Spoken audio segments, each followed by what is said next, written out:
Welcome to Rocket Ship, the podcast where web developers learn the skills and secrets to ship awesome mobile apps. I'm Simon Grimm, creator of Galaxies.dev, and today's guest is Áron from Prague.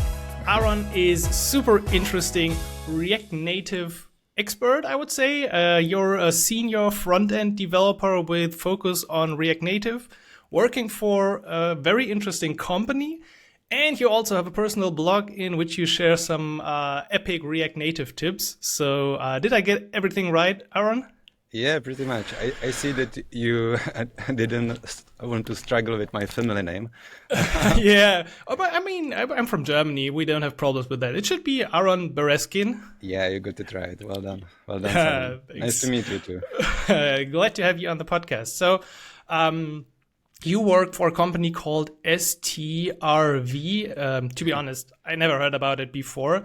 But you've been quite, like you mentioned them quite often in your talks and in your articles. So you seem to be very happy about working for them. And this, I think, is something I don't always see in developers. Like, yeah, usually they like coding, but they're not always happy with what the company does. But in your case, it really sounds like you're happy and proud to work for them. Yeah, definitely. Like a little bit about my journey. Basically, I switched career to become a developer at the age of 30. Like before that, I was working in financial markets in London for Bloomberg, studying banking investments, like overall, like 10 years spent on this kind of site, and then I decided to switch to become a developer. And STRV, they were just organizing some workshops, React Nights, which kind of helped me basically to get up to speed with React. And eventually I managed to persuade them after a test project to hire me. So I'm very loyal and grateful to this company, because they gave me a chance to become a developer, and they definitely invested a lot into my growth. And also thanks to STRV, I got to work on some amazing projects. And the company itself, it's situated in Prague. It's a Czech company, but it has very good presence in the US, in Los Angeles, in San Francisco.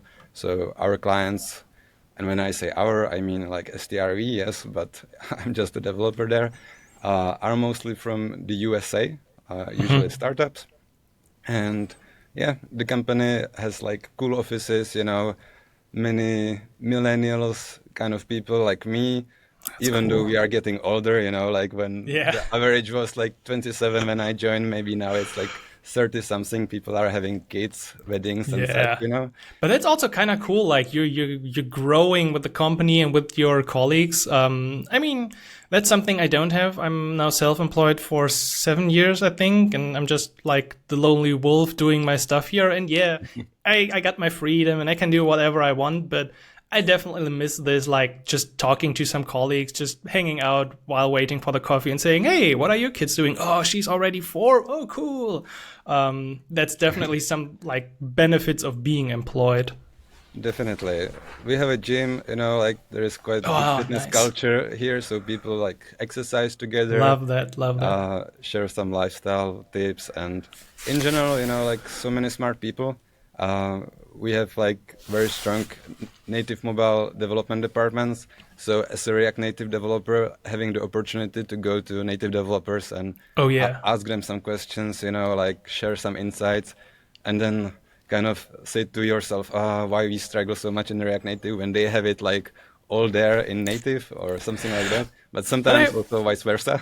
Yeah, exactly. I heard that it's getting to a point where also like native iOS or Android developers looking at React Native and saying, oh, you're doing some cool thing. We would like to do that easy.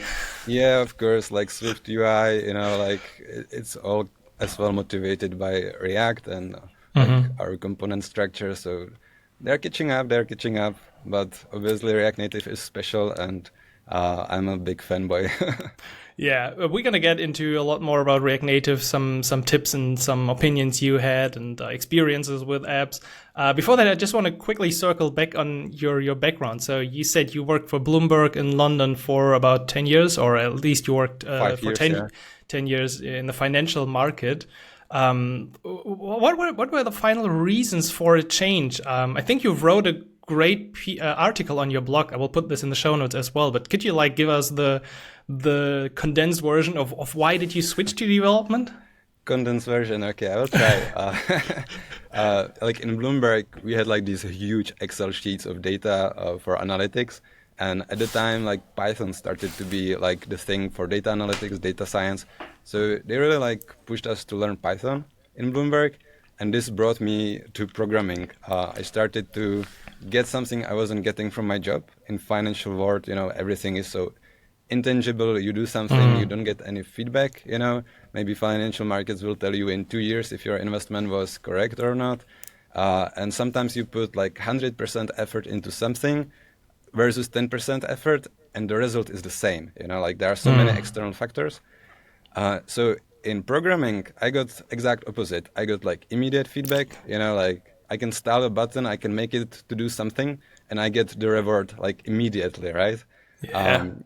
And of course, like I like about programming, more effort you put, you get back more reward. You know, you are becoming a better developer. So for people who are used to putting 100% effort, programming is basically the best job. You know, like it's like a gym. You know, like more effort you put, more you get in return. And that's why the idea kind of came to me to become a programmer. And I had a flatmate who actually was a business major, and via Udemy, he learned some programming. So I kind of followed his path, like $10, you know, for a tutorial. Like it's a good deal. So I just did a full stack JavaScript bootcamp to know basically a tutorial to understand what I would like. And I like the front end part, obviously, rather than back end kind of. And this way I started this master plan to become a developer. I kind of approached it like an investment, so like surround yourself with lots of information, podcasts, YouTube tutorials, Medium articles, going to meetups where I didn't understand anything, but I just tried like to piece the puzzle, like what I need to learn as a beginner to become employable and like in the future to have a good career. Because for the beginners, obviously, these days it's even harder, I would say. There are so many frameworks, you know, like so many things to learn, and you don't know what to bet on because, you know, like I was learning Gatsby at the beginning of my career, and now probably I wouldn't use Gatsby anymore. I wouldn't recommend. It's such a great, basically, framework, like 4 years back.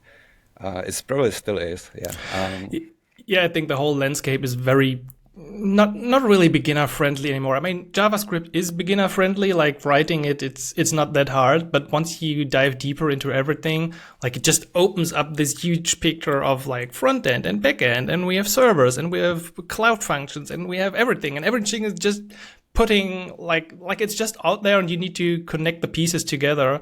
And I'm really happy that I started like, I don't know, wrote C++ code when I was 15 or something. So I was always in touch with code, sometimes more, sometimes less. But just being around for that long time, you just know what an API means, what REST means, and these things. And it's not obvious to a beginner. Like you came from a completely different background. So you started with a little bootcamp. Is that what you would also recommend to other people who are getting into coding? By bootcamp, I mean the Udemy tutorial. It was like a bootcamp. Okay, yeah. I understood that I mispresented a bit. Bootcamp, you know, you spend lots of money, so it depends if you prefer being self-taught or if you need someone actually telling you like stuff. To be honest, I'm not a big fan of bootcamps. I understand they make sense for some people that need guidance.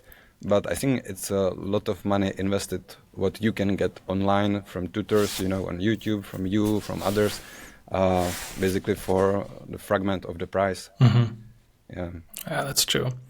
So you started with React, I guess, exactly. Because that's the journey you took. And you started with React for the web, right? Exactly, correct. Yeah, and in one of your posts, you had an interesting sentence that I took out of it about the differences between React Native and web development. You said you actually lack the knowledge of what you're able to build with your skills. And I found this really interesting and thought about this. So could you like explain what you meant with this, coming from web development and then getting in touch with React Native? And the differences? Like as a React developer, you're like so lucky. You can just go to React Native, and it's very familiar. Basically, the only thing you don't understand is the native APIs, like what you have access to and what you can do with React Native. You are not a mobile developer. On my first React Native project, I understood it straight away, like scroll views, like typical thing that like you don't have to deal with on the web. So, or like putting like some padding on the container over scroll view, then your vertical indicator, it's not at the edge of the screen, like it's something you are like learning for the first time as a web developer. And that made me realize, man, I'm not a mobile developer, man. My colleague, he came from Android mobile development to React Native. So he had all this like mobile development knowledge within himself. And I understood I have this deficit as a web developer. So basically I understood the only thing I need to figure out is to understand like mobile applications a bit better.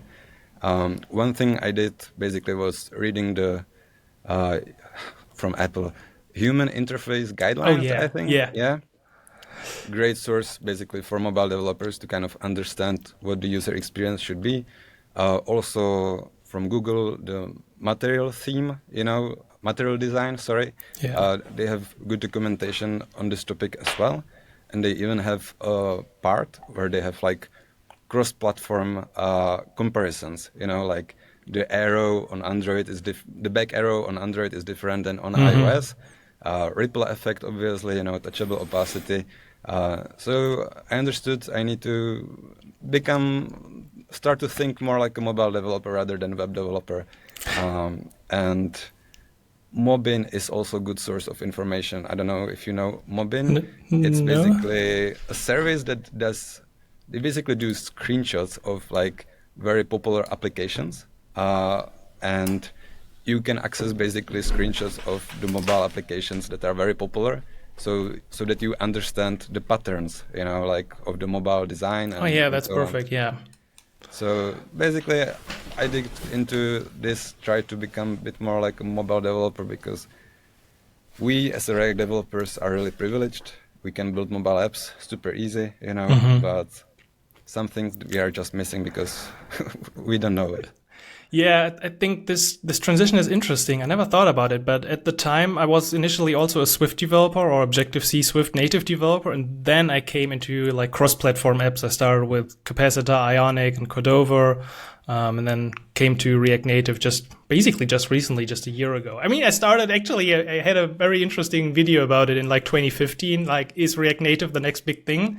Which is to this date still my most popular video. It's funny, like I have about 500 Angular videos and different topics, but that one video is actually the most popular. But anyway, I came from a native background, and I think that kind of helps to get into the right mindset, because at that time in my company had a client, for example, we work with Porsche, which had a very high, they wanted the best quality. And if there was the button was just 1 pixel off, they would notice it and tell us. And you get a completely different eye. Like if you're building a website, you're putting this together and let's do a bit of flex here and a bit of flex there and just piece it together and make it look good. But in apps, you have like a lot less real estate, and you really like try to piece everything together in the best possible way. And this sometimes means really talking about pixels and and you actually get, like, we got an eye. I think I still got this. Like I can see if this is 1 or 2 pixels off, just like from the height or the padding. Exactly. and that can really help. And I guess your colleagues in the native development part are exactly like that as well, right? Yeah. By the way, Porsche is our client now. Yeah, back then we did something about like the manuals and like having a digital manual inside an app. I think the app was called Good to Know. I don't know if it's still available. I don't know. I'm not working there anymore. Not working for them anymore. It's a great client. But the one thing you mentioned is like mobile screen compared to like the whole web browser. Like I really like it because it helps you to like focus on, like, let's say smaller footprint, where things happen. So I feel like a mobile developer, maybe it helps you with the mindset a bit, like there are not many pieces like that are independent of each other. You have just like one screen, not that much real estate. You just make it good, this particular screen, all the functionality, and then you move on to other screen. So I think mobile development is very good in this sense as well. I agree. And talking about moving on and technical stuff, I want to get more into some technical things about your applications. I read the first article I read was like a review you did about the year, and I was shocked because you said we're not using Expo, and I'm like, oh, Aaron has to be like the first person who says they are not using Expo and he doesn't like it. And then I continued reading, and then like 1 year later, yeah, and we were now adopting Expo. And then I read the next year and like, yeah, we're completely sold on Expo. like exactly. You made it completely 180 on Expo. How did that happen? Totally. Like going back, 2020, there was no EAS, there was no Expo Dev client, Expo config plugins. So you could do Expo managed workflow, but you were obviously limited with just whatever was like sandboxed in the environment. So for us, when we were building React Native application, we knew we cannot provide like the best experience for the clients, you know, like the customizability, having like some small bundle of the mobile application. So at the time, like Expo was a no-go, like at STRV. And then, yeah, I was reading this article after myself as well. And then 1 year later, it wasn't our decision, this like project I started, Nutility. They bootstrapped the application in Expo, and it was the time when EAS and Expo Dev Client started to become a thing. So everything was very fresh. You know, there was just documentation, no other articles about it. And I was like, yeah, let's do it. You know, this looks like we can give it a try. The client already started it, so let's dig in. I went all in. I made it work. I joined the Expo Discord, you know, where many people were figuring out things for the first time with the Expo config plugins. I wrote some articles about it as well. Yeah. And it worked. Then my second colleague, he started a React Native project as well. Basically used the similar setup I did, basically, with Expo. And this template now lives on in STRV, and we are bootstrapping all the project with Expo, and it's just so perfect. Yeah. That's interesting. Yeah. So I think Expo as a company made some really smart choices, because I think that's a common theme I hear, like 2020, Expo, yeah, interesting, but not yet there. And now 2023, yeah, definitely start every project with Expo. Also because like the whole eject thing, they got rid of that, and you get now the pre-build and everything else. So I think they made some smart choices about those. Yeah, totally. Not many people still know it. We were organizing this year React Native meetups in Prague and Brno, and I was mentioning like this shift to Expo, and I could see the faces of people like, what this guy is talking about, you know. I tried Expo and it doesn't work, you know. Like, so people still have to shift towards the Expo mindset. I really like it that React Native kind of landscape is converging to one way how to do stuff. Before we were very fragmented, you know, STRV just doing React Native CLI, someone, you know, doing tutorials in Expo. So the beginners, you know, they were confused, you know, I'm learning Expo, but I cannot really build a proper project with that. But these days it's converging, it's uniting, you know, everyone is on the same path, and okay, it's a bit risky, you know, like from monopolistic point of view, but it's working for now. Yeah. It's a very rare case in the whole React ecosystem that everyone agrees on one path forward. It's super rare. Like React Native community is such a great community. Welcome to the community, by the way. I'm so happy to have you here. Like people, you know, like they're just happy and grateful that they can build stuff with React Native. It's not like fighting Solid, Svelte, or Remix, you know, Next.js. Like everyone, hey, I just created this animation, have a look on Twitter, and everyone is like, wow, good job, you know, like. Yeah.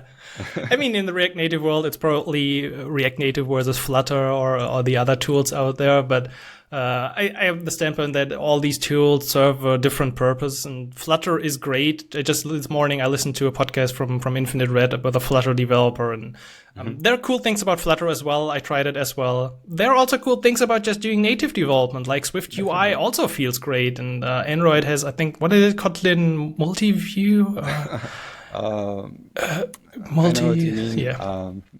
There's so many great solutions out there, and yeah, React Native is certainly one that emerged as probably the best solutions for cross-platform apps nowadays if you just look at the installation numbers. But still, that doesn't mean the rest is shit. It just means the rest serves a different purpose and probably some other niches or companies. Which brings me to the fact that you, which I found very interesting, gave a little insight into how your company approaches new projects and how you select like the technology. I mean, in most cases, I guess you're using React Native or doing native development. I guess that's your either or. Mm-hmm. But also in terms of backends, you had some interesting things. I think you used once AWS Amplify. In one project, you also used Firebase. What's your process like? How do you approach new projects, and how do you not estimate but figure out the right technology stack for the client? Yeah. So from mobile point of view, which I am probably the most like familiar with, we assess the projects like how much native functionality the projects need. Basically, that's the main thing. If you need some integration with Apple Watch or something, probably React Native is not your first choice, and we will try to push the client to the native development, because there we know that we can provide the best user experience. But you could actually do it with React Native. Like, you could have an extension. I am sure you can. I am sure you can do that.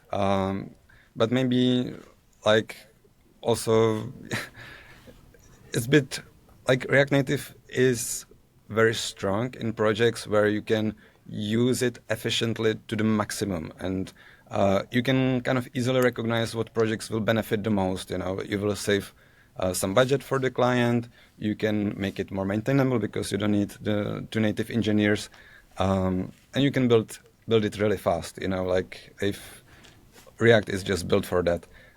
But if we see a risk, where we could get stuck, or we could have building React Native where we need a native engineer to help us to implement something, that means that I just need a React Native developer and native developer. So we are getting into the same situation, having two native developers basically for each platform, and therefore these projects usually go to native departments. And React Native, while at the beginning there were mostly easier applications with React Native built at STRV, these days, in my last applications, we are pushing React Native to its limit and building really complex applications with that. And yeah, it's working. Yeah, I guess that must feel really great. And I've seen some of your applications. You had an Arnodl Schwarzenegger application, a fitness app. You have the Bible app at Spot One. Did one of those applications stand out to you because it was a great experience developing with React Native, or maybe which one was the most challenging? Yeah, the backstory, I mentioned the fitness culture at STRV. So our co-founders, our CEO, they got in touch with Arnold Schwarzenegger. One day in our Slack, our CEO is posting this picture with Arnold Schwarzenegger wearing STRV merchandise, So we kind of knew something is cooking. I would never imagine I will be building React Native for Arnold Schwarzenegger, but we built last summer the Pump. It's basically fitness application for Arnold fans, not only the people that want to do fitness, but also people who want to get motivated by Arnold. But mostly it's a fitness application with some fitness programs. There we also try to use Amplify for that, but eventually we moved to standard backend solution because we figured out it was very data heavy user journey experience, so we needed lots of custom logic. And with my colleague, we were two of us building it over summer last year, we moved to standard backend solution and React Native on the front end. What is that? Node or Express or? Yeah. We mostly do Node, and some projects are now in Go as well. Okay. But our main stack for backend is Node.js. Yeah. So talking about a project that stand out, obviously, I felt come on, I'm building application for Arnold Schwarzenegger. There is not gonna be anything better after that, So when my team leader Daniel came to me like in September, Aaron, we need to move you, to lead React Native development for this Bible reader. I was like, okay, because like for a Czech person, maybe Europeans, like Czechs are very agnostic to religion, so it's not very strong topic for us. So I was like, okay, but then I learned about the project and the technical challenges it had. So I was actually excited. Moved away from Arnold, my colleague kind of finished the job, like the last 10% of the application. And yeah, actually, Ascension, the application we just built, Ascension Bible and Catechism is the full application name. It's a Bible reader. Basically, Ascension is a publisher of Catholic books and digital content. For people to understand, they have 2 podcasts, Bible in a Year, Catechism in a Year. And these podcasts are so popular in the US. Like, they're at the level of Joe Rogan Experience and Huberman's Lab, like really, like they have a huge... They're even ahead of Huberman. I just see your screenshot. They're number 2 after Joe Rogan and position 5, and Huberman is just 6. Oh, Andrew, my friend. It was at the beginning of the year, probably a bit different story now, but yeah, they have a huge following, and basically, as they have so much digital content, the client approached us. They want to unite all this digital content in a mobile application.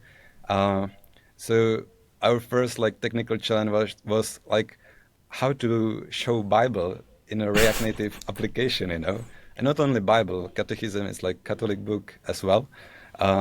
So like the easy solution is, hey, let's put it in a web view, use something like EPUB.js, which will just show the whole EPUB. But unfortunately, we needed some like custom styling, also inserting some dynamic content, images, text, videos, audio after certain like paragraphs or verses. So we needed full control, and that's why we started this epic task of parsing the whole Bible into our data structure that would show as a like React Native application. So this was a really fun challenge. We pushed React Native, because you are rendering it as list. So obviously lists are in React Native bit performance nemesis, I would say. So we learned a lot on the way. Yeah, the whole list thing is still something that fascinates me as like being new to React Native. I think like lists, come on, it can't be that hard. Just recycle your views and whatever. So initially I used scroll view, then in some tutorial I picked up, the cool kids are using flat list, so I continued using flat list. And now in my last live stream somebody told me, hey Simon, why are you using flat list? You should use flash list instead. Exactly. I'm like, can we just end this? Like what's the final solution to this? Do you have the final solution figured out? Yeah, it's the flash list, but we couldn't use it for the reader. And I will explain why. Like flash list obviously is recycling like the views. So you have maybe 16 cells and you just like change the content of these cells. So it's really fast. It's very performant. It's very good for memory of the mobile applications. But one thing it doesn't do very well is basically scrolling to particular index exactly. Yeah. Because it approximates where the particular index is, It can do it if your cells are the same size. Yeah, you have this prop estimated item size, even though it's estimated item height. It cannot. So if you have it consistent, it will find it correctly. But if it's inconsistent, like paragraphs, in a book, basically it will just approximate, and you can end up there, or in few cases you will not, And that's why we had to use flat list. And flat list can do this very well, like exact scroll to particular highlight, let's say, within a book. But what you have to do is take the index of that particular paragraph and render basically all the items in the flat list up until that point. Because flat list has virtualization. So it still kind of renders, let's say, 16 items. And if you try to scroll to item number 25, you get callback on scroll failed or something. So you cannot do it, yeah? So the only way to do it is to render, I think it's number of rendered items. You render all of it, and then it knows where it is exactly. But if you render 200 paragraphs, man, that doesn't really work, like you're losing all the virtualization, like optimizations, and the memory footprint, which we had quite big because we are not rendering just text, but there are some HTMLs because we have, like, let's say, footnotes, references within paragraphs that we have to custom render, or the word Lord has to be in italics or some specific style, Yeah. So we needed to render HTML, and React Native Render HTML, amazing library, I recommend to everyone, but it creates lots of views and it has very bad effect on memory and performance in general. So was like the whole Bible bundled with your application?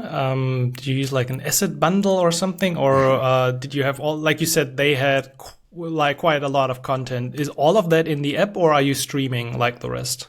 Yeah. I will not go into details. There is some know-how into it, but basically it's within the application, so it's bundled with it, which is nice because now the users, they have offline experience, both for reading and searching through the Bible and the Catechism book.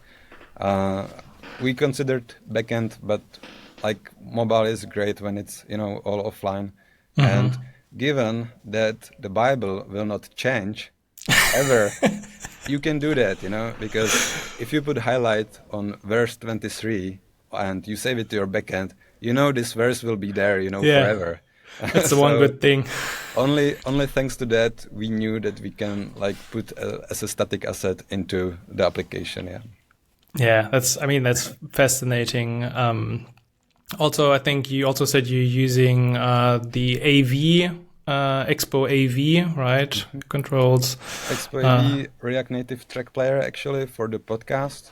Expo AV we couldn't use because it doesn't have iOS audio lock screen controls. So if you like are listening to Spotify and you're on your lock screen, you can still like do some like progress tracking and skipping. Yeah. But with Expo AV you cannot do it, which is such a shame. But React Native Track Player is such a great audio library. It's currently in release candidate V4, but it's quite stable. I really like the maintainers; they are very active. But unfortunately, in React Native, there was just a thread on Twitter, like the media libraries, they broke quite often. Like the dependencies, the native dependencies, it's hard to maintain. I believe it touches so many things in the like mobile devices. So we kind of suffer in React Native that like all the kind of patches come to React Native a bit later, but overall it's I would say good podcast experience for the users. So React Native Track Player I definitely recommend. Do you have to use a custom Expo dev client then, or does it? I guess it's not working. For sure. Like all our Expo applications, they are using dev client. We are using bunch of config plugins, so basically making the native changes via config plugins. It's basically, I would say, impossible to use just plain managed workflow with Expo Go. It all makes sense to use the dev client. Yeah. I wonder, you as a very serious company and doing some really heavy stuff with React Native, do you rely on the Expo EAS, like the build services and all the pipelines related to it, to publishing to the App Store, or are you doing it locally? Because in my background, so with Capacitor, you add like the native project into your web project, and then you can open Android Studio and Xcode and do your things. And I always felt comfortable in that environment because I think like these tools, Xcode and Android Studio, they're not perfect, but you always have like the native version of what the native developers are doing, and getting used to like doing an archive and submitting to Apple. It just feels like, yeah, I'm in control here. So I wonder what a reasonable size company is. How are you handling this? Yeah, my first project, this was the way, kind of, because there was no EAS. So I got hands dirty with all the certificates and credentials and all this pain, which I disliked, but I'm Young grateful. people will never experience it. It was so painful in the past. Exactly. But these days, yeah, we use Expo application services for everything. Usually the production plan for the clients is enough for the builds, and the storing of credentials, it's all seamless. So it really helps. Makes it also, I would say, safe for the clients, that everything is kind of living there and not in some local machine of each developer, because that's a risk obviously as well. So I think EAS is doing an amazing job. It made things so much easier. They made the builds even faster, I think, with like these M2 machines. Oh yeah, yeah. But to be honest, it's a bit expensive. It's $4, I think, for a build for the M2. So I think we started to be more aware at our company level also about this, so that we don't go like over budgets, for our clients. But we have also EAS update, like over-the-air update, which you can use, for example, for your staging builds, like when you don't change any dependencies and native layer. And that's basically just like few cents. So that works also quite well. And then we leave the builds, like when we have the production release or something like that. Yeah, for my local tests or for my tutorials, I usually actually use EAS build --local because I got configured everything here. So it's doing what like EAS would do in the cloud, but locally, and I don't have to be like in the waiting lines, and I don't need to pay, and it's just running my local build, and everything is fine. Actually, in the past, I mean, if you understand what's going on under the hood, it's not too hard what they do. So for one client I worked for, that must be like 6-7 years ago, we set up a Jenkins and then like a build server, and then we had Fastlane do the iOS build, and Fastlane has all these tools to like manage the certificates and even upload to the stores. So it's quite interesting to see what's going on under the hood, and I'm pretty sure Expo might also use Fastlane under the hood for the EAS build. Yeah, they do. They definitely do. Like if you get error during a build, it's like lots of Fastlane stuff there. But what we also do, because let's say if we have a team of more developers, sometimes when we change a dependency, we do like the dev build, the dev client build, and then like via some notification system, we send the build or the link to our Slack, and then everyone can share this one particular build. They don't have to run each, like EAS build local. That helps. Locally. So that makes it really nice, especially for the beginners that come like to React Native and maybe their setup is not, like polished, and they get some random Android Studio or Xcode errors. So this way I can just share the IPA or .app or .apk, with them. They just like put it in the emulator, simulator, or physical device, and the dev client just works for them, which is amazing, like you don't have to help junior developer debug the whole setup the whole day, you just share the dev build and they are productive straight away. Yeah, that comes back to Expo having taken really the right steps and making it totally easy to build and share builds today. Which now brings me to the last category I wanted to talk with you about. In your blog articles, you always had a nice little looking ahead section. And I want to get this early because you haven't done this, I guess, for the next year. But I would like to ask you for some predictions. I mean, STRV, you're definitely at the edge of what React Native can do. As you said, with the Ascension app, you're really pushing the boundaries. You had the Pump app, and also the other apps you've been working on are really, really outstanding. So kudos, of course, to you and the whole team and the whole company for those projects. But from your point of view, as being a really senior React Native developer, what's in store for React Native in 2023 or especially 2024? That's a great question. I'm actually curious how far we can still like push React Native. Definitely there is the new architecture, which I assume 2024 will be like first projects built with that. Definitely not this year, I would say yet. Even though probably someone tells me right now, like I did it, I built with the new architecture. Maybe you can build some smaller apps. So I would expect this to bring like lots of change for the whole ecosystem in React Native, because the library maintainers, they have to make a decision. Do I, support the new architecture? Do I keep actually using like the package I just built and have been using for years? Or do I go maybe to Expo modules, which allow you to build with Kotlin and Swift, basically probably better experience to build some native package which supports React Native, the new architecture. So I can expect some fragmentation in React Native world, as we will be transitioning to the new architecture, and hopefully we will see benefits of the new architecture, because like we were promised, and I see, it's very powerful, but eventually we have to build an app and see what new experiences we can build with that. And with Skia, probably we will get many React Native apps that we would not be able to build previously.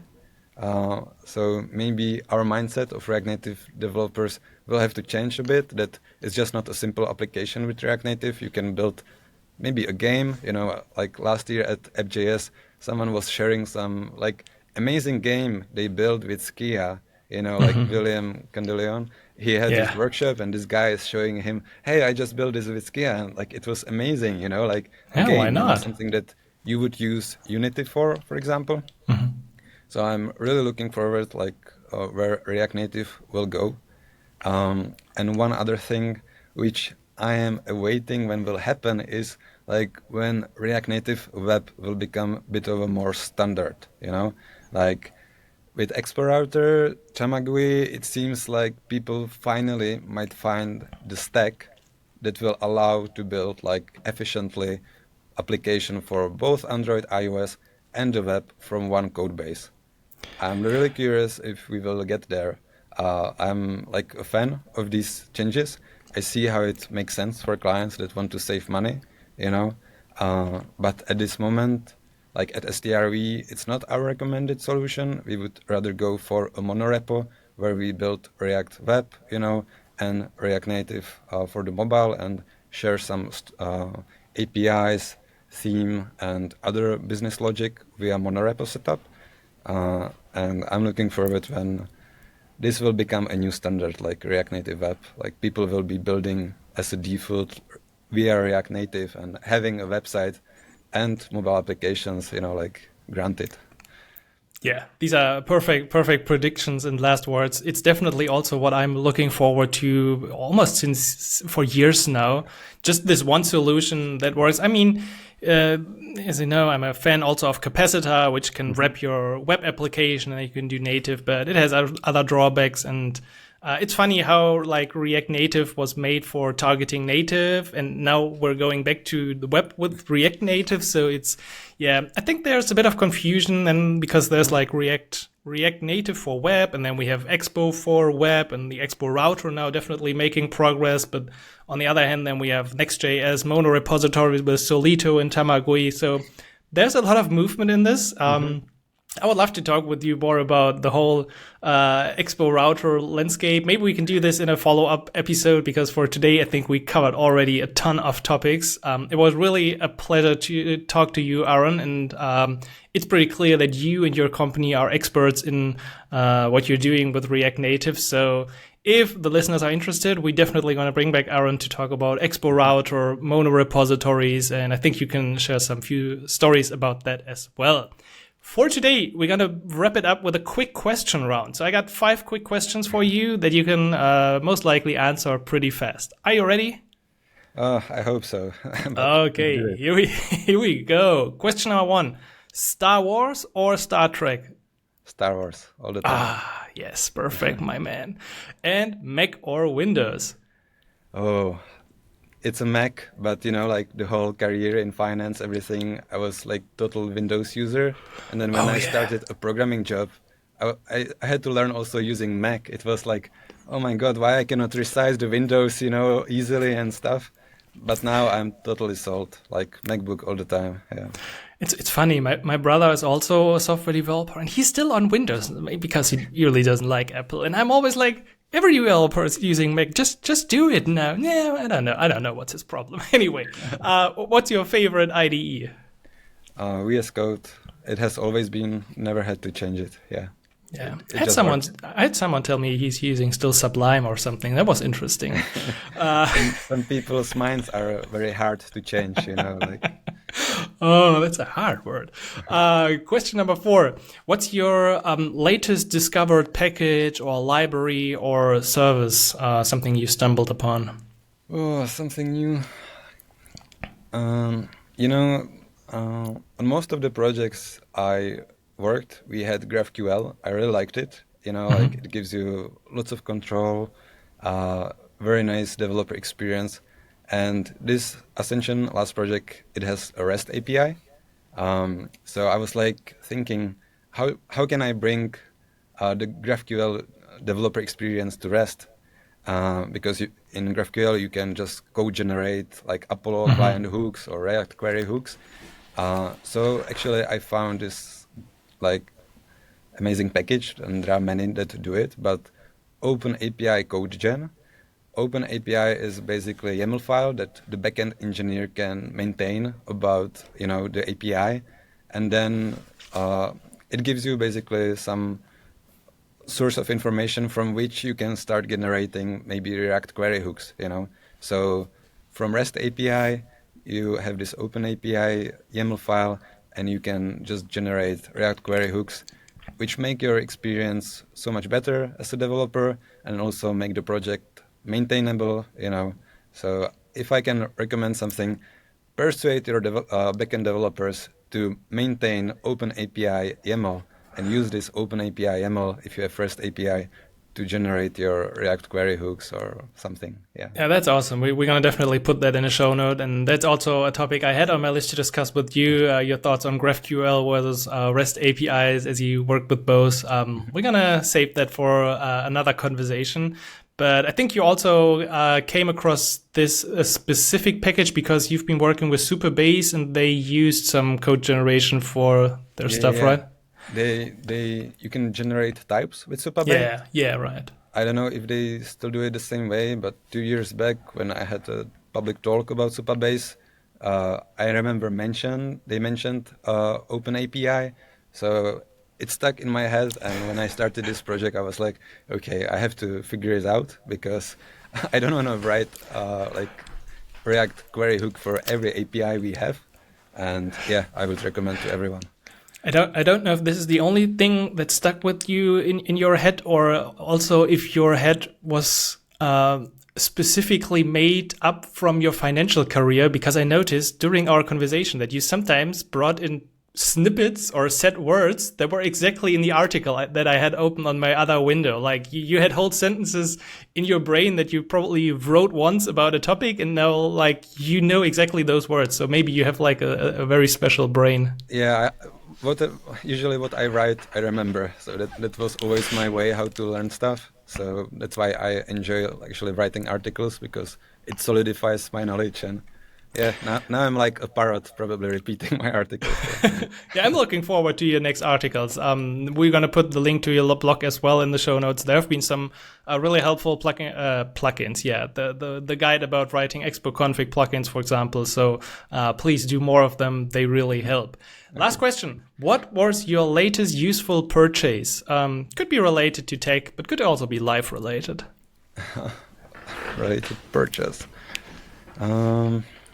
You know, I really like my new shoes from Echo.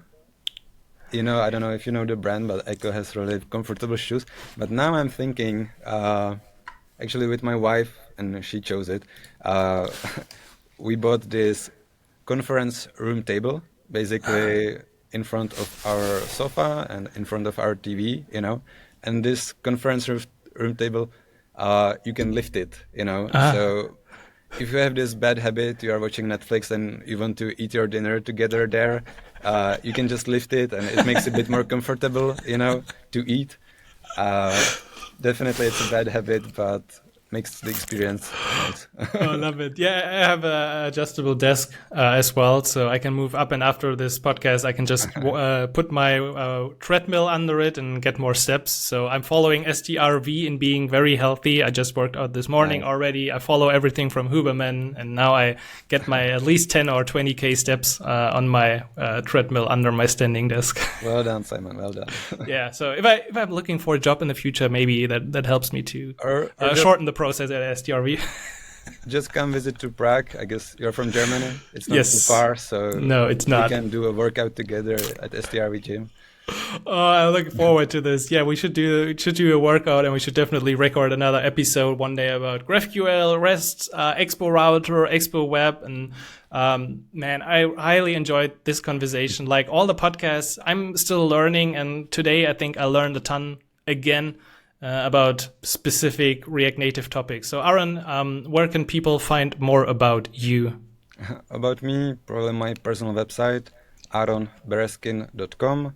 Or on Twitter, it's also Aron Berezkin, or my GitHub is Aron BE, bit shorter.